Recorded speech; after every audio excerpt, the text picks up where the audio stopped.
வாழ்க வளமுடன். சென்ற வகுப்பில் 5 திருக்குறள் வரையும் நம்ம பொருள் விளக்கம் பார்த்தோம்.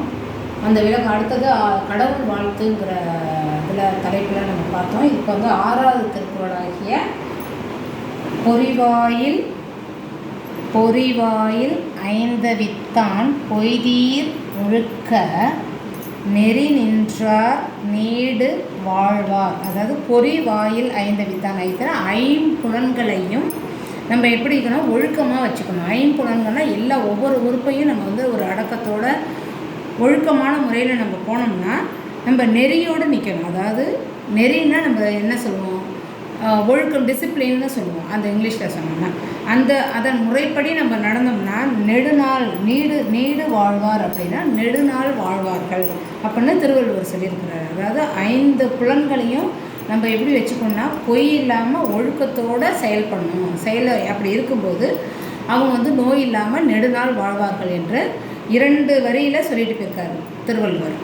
அடுத்து 7வது திருக்குறள், தனக்கு உவமை இல்லாதான் தாள் சேர்ந்தார்க்கு அல்லால் மனக்கவலை மாற்றல் அரிது. இப்போ பாருங்கள், தனக்குவமை அப்படிங்கும்போது இந்த வந்து ஃப்ரண்ட் டச் வந்துடும்.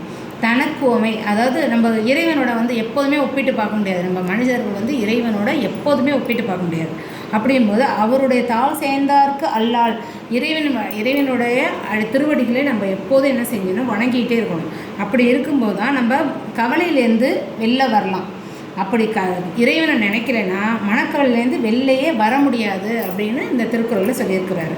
அதாவது தனக்குமை இல்லாதான் தாள் சேர்ந்தார்க்கு அல்லால், அதாவது அந்த இறைவனுடைய அடையாதவங்களுக்கு மனக்கவலையை மாற்றவே முடியாது அப்படின்னு சொல்லியிருக்கிறாரு.